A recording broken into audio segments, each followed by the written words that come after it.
Today on Mental Note Podcast, we are talking about social media, not just as a cultural phenomenon, but as something shaping the mental health of nearly everyone, especially young people. My guest is Dr. Alyssa Luker, a psychiatrist who works with children, adolescents, and adults. What's striking is how often this topic comes up in her practice. Parents bring it up, teens bring it up, and it's woven into almost every conversation about well-being. In our talk, we cover what researchers do and don't know yet, how fast platforms change, and what makes it hard to study something that's evolving in real time. We get into the debate about who holds responsibility, parents or the platforms themselves. And Dr. Luker explains what's happening in the adolescent brain when it collides with an endless stream of likes, videos, and notifications. But this isn't a conversation that's only about risk. We also talk about the real benefits: connection, confidence, entertainment, even self-expression. And Dr. Luker shares her perspective on how families can approach social media with openness, digital literacy, and reflection, asking not just how much time are you spending, but what is this actually doing for you? You're listening to Mental Note Podcast. I'm Ellie Pike.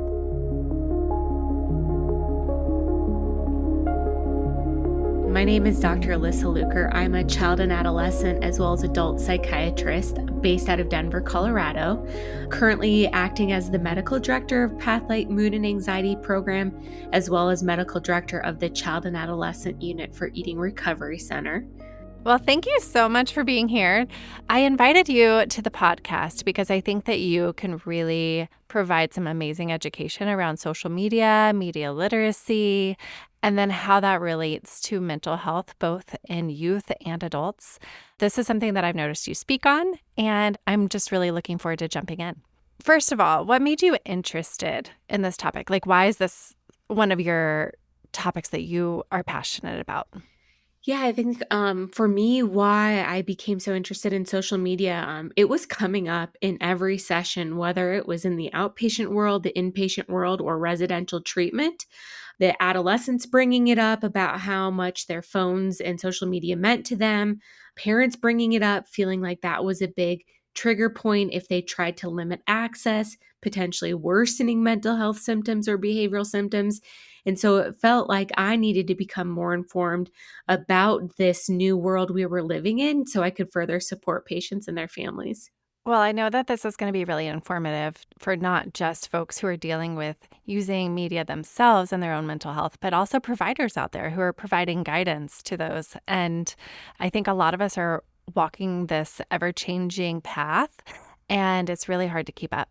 So I'd really like to start with the research about what do we actually know about social media and how it relates to youth mental health. One of the big things about research around social media is the platforms are consistently changing, which does make it difficult to collect data in a longitudinal manner. I'm learning Facebook is no longer cool anymore. And so even though it's probably one of the older social media platforms, a lot of our adolescent and youth are not using it. And so it makes it a little bit more difficult to study it. 2023, the Surgeon General released an advisory about social media and mental health. There were some pretty staggering data in there. Kind of what they said was about 95% of youth aged 13 to 17 was reporting using social media.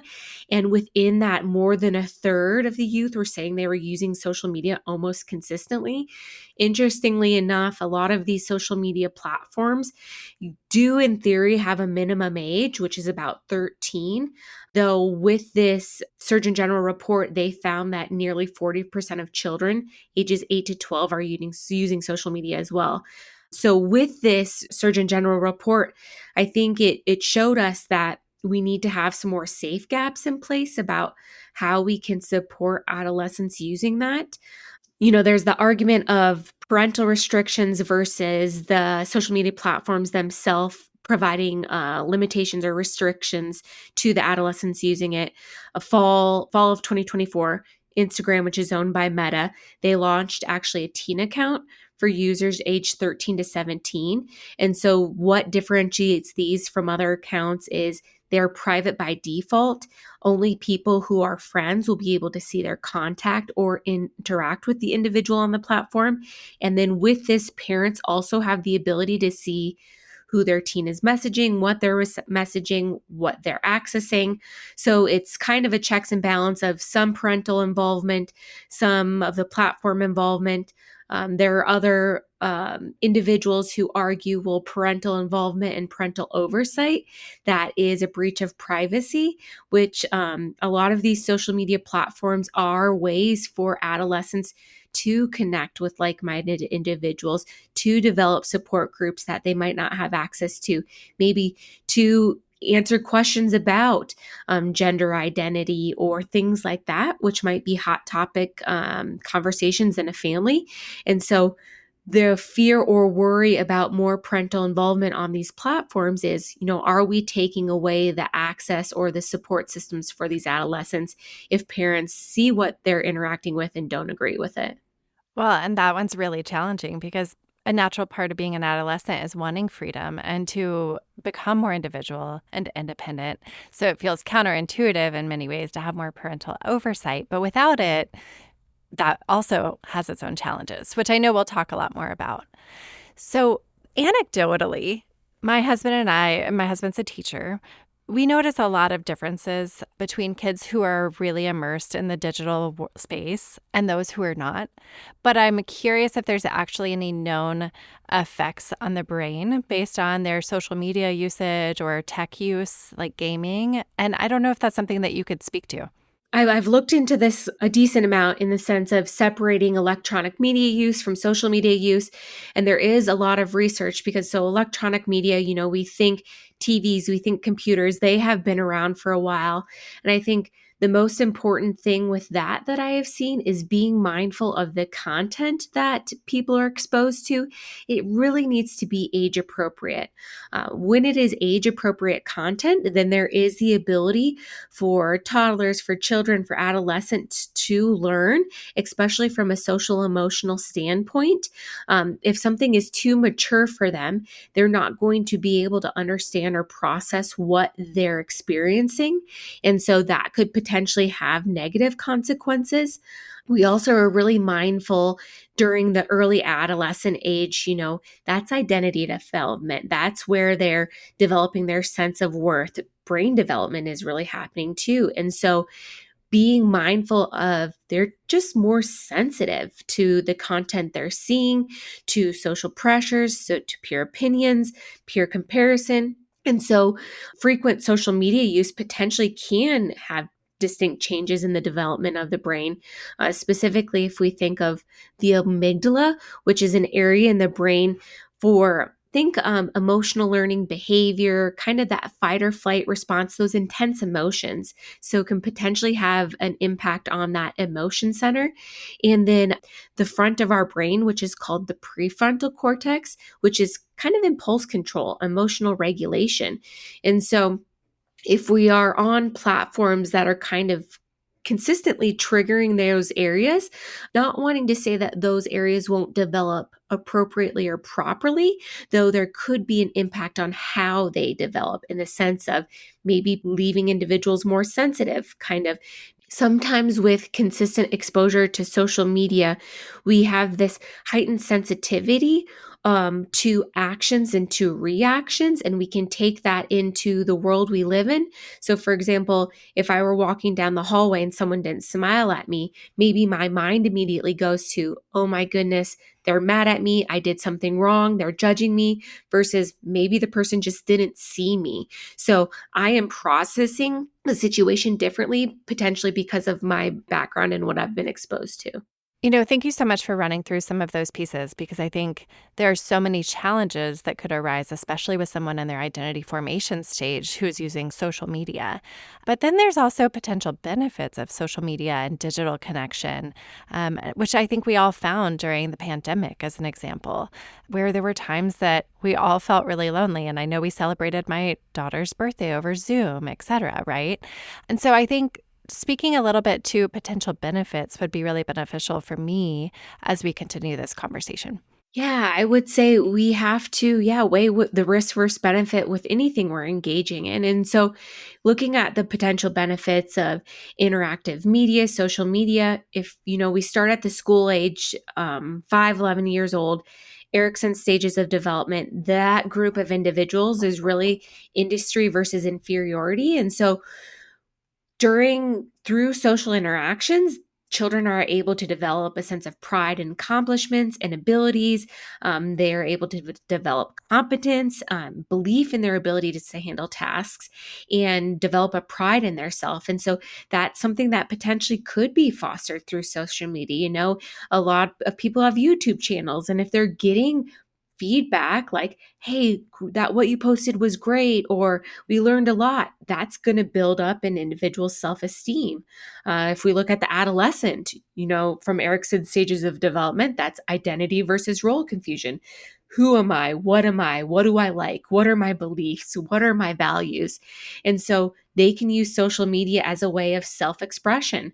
Studies have shown that teens report feeling less shy, more outgoing, more confident, maybe even more popular, and better about themselves, engaging on social media platforms where maybe they don't feel that way in person. Maybe they don't have the group of people where they can act or interact with. And so the importance of peer influence, obviously, being mindful if the peer influence is perceived as positive or negative. But if it's positive, that can be a huge part of adolescent development. I think no matter what age we are, potential benefit of social media would be networking. Provides people to feel connected. I am from a rural town in Iowa of 2,000 people, not a lot of diversity, not a lot of different people with different backgrounds. And so social media would open the world to someone from my hometown in this sense of interacting with people from around the world. It can be entertaining. That in itself can be benefit. It's fun.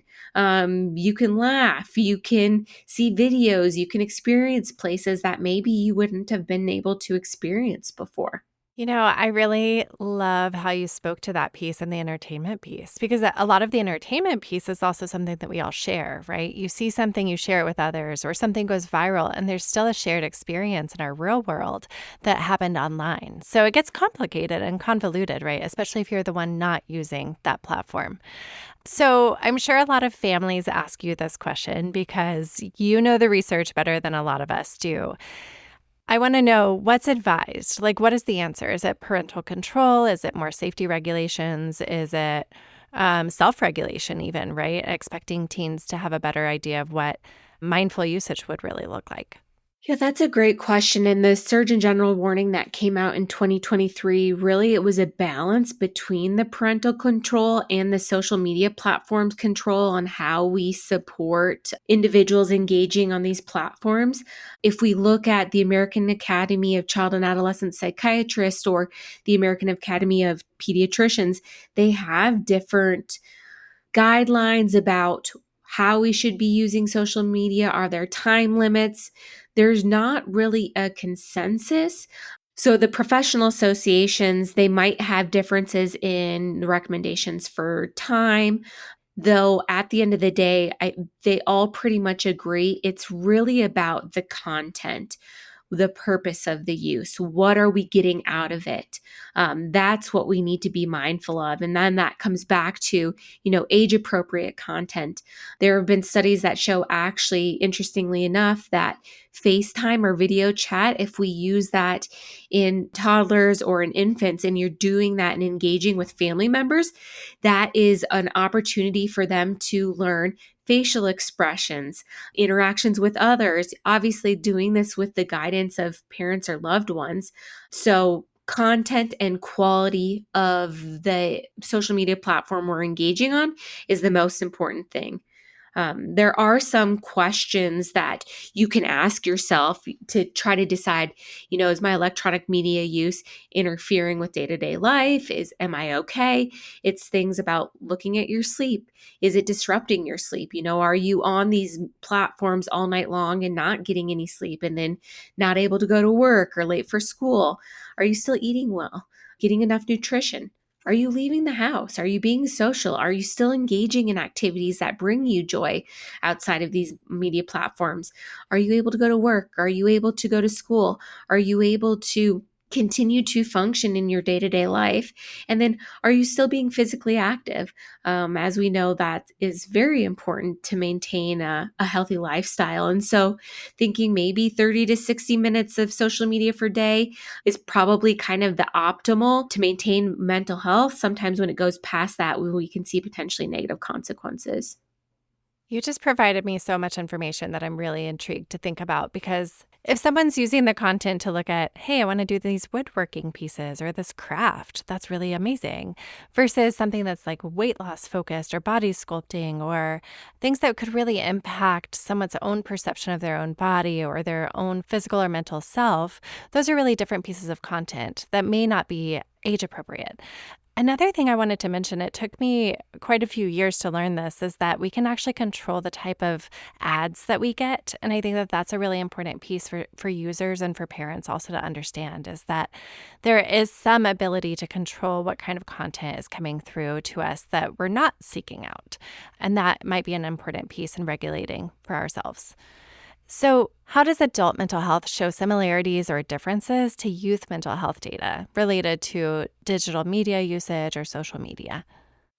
So, children, adolescents show stronger, potentially more nuanced variables as social media effect, and it's because of developmental sensitivity. Really, brains are not fully developed until early 20s, maybe mid 20s.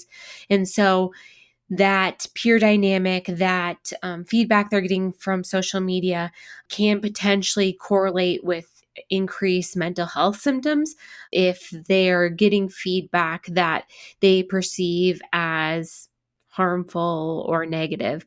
Whereas studies show that potentially adults might benefit more from interaction and use of social media from the connection and information sharing, since adults' brains are fully formed, maybe less sensitive to the peer dynamics or what is being shared on social media that might be perceived as negative. So, one thing I've noticed that you say a lot about is like mindful usage or mindful content based on like developmental stages. And another keyword that we haven't really talked about yet is the word digital literacy. That's two words, actually. So, I'm wondering if you could share a little bit about what digital literacy is and why it matters. Yeah, so digital literacy honestly was a new term for me when I started deep diving into social media and electronic media use. And basically, what it means is the ability to appropriately use information and communication technologies, and using those technologies to be able to find, evaluate, create, and communicate information. I would say a lot of the academic institutions are emphasizing the importance of digital literacy and that happening potentially in a school platform, teaching adolescents how do you interact in a world where there's going to be electronic media. This is now the world we live in. And so it's not a avoiding it. It's not a shutting it down. It's not a getting rid of it. It's a how do we live with it in a way that we can use it to our benefit and maintain a healthy relationship with it. So ultimately, digital literacy helps people be mindful consumers of the information they're finding on the platforms. It makes you question maybe critically what you're interacting with and how you're interacting with. For example, who is posting the content? What are they trying to get across to you? What do they want you to learn? What are you learning from it? Is there underlying bias? Is there facts to the information that's being posted? So, really, it's how are you consuming the information you find on electronic media platforms? And then how are you using that information to further your knowledge and then potentially to also further educate what you're posting on social media or electronic media platforms? Well, and to add to the piece of digital literacy about how to live with these platforms, one thing we haven't really talked about yet is artificial intelligence, referred to as AI. And it is still really in its infancy, especially when it comes to how it's related to the behavioral health or mental health world. So, just in general, very general question here. I'm sure you've received some questions from families about how do I engage with this tool, or could this tool be used as a therapy tool, or even as a therapist? What would your one kind of simple piece of advice be for those folks asking those questions? With the surgence of artificial intelligence, it has also come into the mental health field. There are chatbots, there are applications. There have even been FDA now cleared video games for ADHD. And so I will say frequently when we work with individuals, the question comes up, how can artificial intelligence be a part of my treatment? For me, whenever I'm answering this question for individuals I work with, wanting to be mindful of what is the platform and what is the goal of the platform. And if it's one where you're just typing questions and hoping to receive an answer, might not be the most appropriate to use that as a therapist or someone to help you in treatment with your mental health. Though there are some applications out there that like I said, the FDA has cleared or approved that might be safer to interact with at this time. An example that comes to my mind that someone just brought up would be a tool that would help someone order their steps if they struggle with executive functioning, for example. And to me, that's an incredible use of an AI tool where it's like, hey, I'm having trouble. These are the things I need to do today. Can you help me order my steps so I can actually accomplish them? That sounds really amazing. And versus something that could be much more of a interactive tool like a coach or a quote unquote AI therapist, I would have a lot of questions about. So I like how you're providing us with some practical tools to really examine who's creating it, what's the purpose, how would we use it, and is it really beneficial for our health? Yeah. And I would guess just with time, like all of this, more information will come out about the potential positives and negatives and how it can help us. So I know you already talked about some of the signs that we might look to indicate if our level of screen time is not serving us well. Like, am I still going out? Am I really interacting with people in person, or am I just online? What are some signs that might actually indicate like our mental health is suffering and that maybe we might actually need some support from a therapist or additional care from others? Yeah, so the biggest thing that I look for with the potential of interactive media having negative impact on our mental health is functioning. Has functioning appreciably changed in the standpoint of, are you keeping a routine? Are you eating? Are you exercising? Are you able to go to school? Are you able to go to your job? How is your focus? How is your concentration? Are you interacting with loved ones? Are you interacting with friends? Are things that you used to do bringing you joy? And those are basically things that we're looking for depression, for anxiety. And ultimately, if there's any change in that, a change in your baseline functioning, and we can potentially correlate that to an increase in electronic media use, that's when I like to have a conversation with the people I'm working with and really try to understand, okay, what are we getting out of this? And now that we sit down and reflect, is this actually beneficial to us? I think that one of my greatest takeaways is that there's just a lot of self reflection that needs to happen in order to identify what kind of tools and digital pieces are useful to us and to our families. And I think the second piece that we maybe haven't explicitly said is having open conversations is really beneficial in this process because it's not a one size fits all. Every family is going to be different. Every individual is going to use these digital tools differently. And I think a lot of open communication is really helpful. If we can help our young ones in our family self-reflect to say, do I feel good after my screen time? How does my brain feel? That is one thing that we do ask our kids. Like, hey, you just watched a movie and now you're asking to watch another one. Like, but how does your brain feel? Have you looked outside? Have you been outside recently? Oh, look, your friends are out there playing. We might be missing out if we actually watched another movie. So, of course, there's the parental role in that of helping helping dictate what feels appropriate within each family. But I do think there's a self-reflective tool that could be really beneficial that we can teach our kids from even a young age. And we're noticing the differences in that regard, even with our 6-year-old. She'll self-reflect and say, I think I've had enough for today. And it might be 10 minutes one day, it might be none the next day, it might be an hour and a half the next day. But just to help her identify for herself what feels good and what doesn't, I think could be a game changer, because she'll find access one day if she wants to have access, which I'm sure you've seen. I am so glad you brought that up. Communication and curiosity is key from day one. What are we getting out of our usage? What feelings are popping up?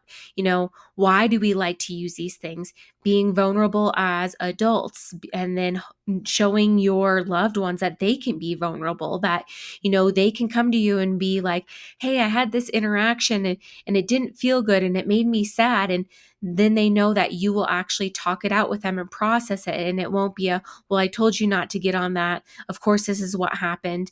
Also, too, mirroring, adolescents, children, they look up to their caregivers, and they're going to mirror behaviors that their caregivers show. So if the caregivers are on their phone during meal, the adolescent and child is going to say, oh, this is okay. My parents are doing this. I can do this. Or if they're on the phone while we're watching TV, or, we get up in the morning and the first thing we do is reach for a phone and start scrolling, they're going to build that structure or internal structure dialogue, like this is okay behavior. And so being mindful as adults, like you consistently have eyes on you. What you do matters. And I agree with you. What we do matters. And that is a key piece for me that I can pay attention to more too, where I notice I might be looking just for a recipe, but to my people around me, it doesn't look like that. It just looks like I'm not being present with them. So finding those moments where I could maybe pull out a recipe book instead of looking at my phone might change just those small moments in the day where our experience could be more present with each other. So thank you. Dr. Luker, you're amazing. I'm really grateful for all this research that you brought to the podcast. So what do you feel like is the one message you hope folks will gain from this episode? The biggest takeaway is being able to live with electronic media as a fact of life. And so understanding how we can live with it in a way that adds to our life versus takes away from it. I've been sitting with this conversation for a few weeks now, and there's something that lingers for me. Dr. Luker named benefits like self-expression, building confidence, and feeling less alone. But I can't help but wonder, are those things ever truly better online than they are in person? Because when I think about my own kids, I want their self-esteem to grow from the people right in front of them. Friends, teachers, mentors, people who actually know them and have their best interest at heart. Not from a group of strangers who may validate them one day and tear them down the next. So I leave this conversation still holding a question. Is social media just a normal and necessary part of socializing in 2025? Or is it a kind of poor substitute? Better than nothing, sure, but not where we should be investing most of our energy. We never said the word addiction in this interview, but it was there in Dr. Luker's reflections. The idea that if your use of social media gets in the way of your sleep, your nutrition, your friendships, your daily life, then it's time to take a hard look. I don't have the final answer, and maybe that's not the point. Social media is here to stay. The real question is how we choose to live with it, whether it pulls us away from life or whether it can somehow be used to enhance it. Thanks for listening to Mental Note Podcast. Our show is brought to you by Eating Recovery Center and Pathlight Mood and Anxiety Center. If you'd like to talk to a trained therapist to see if in-person or virtual treatment is right for you, please call them at 877-850-7199. If you need a free support group, check out pathlightbh.com/support-groups. Also, could you do us a quick favor? Leave a glowing review for us on iTunes, Spotify, or wherever you get your podcasts. Don't forget to sign up for our e-newsletter and learn more about the people we interview at mentalnotepodcast.com. Doing these things helps our show grow, and we are so grateful for your effort. Mental Note is produced and hosted by me, Ellie Pike, edited by Carrie Daniels, and directed by Sam Pike. Till next time.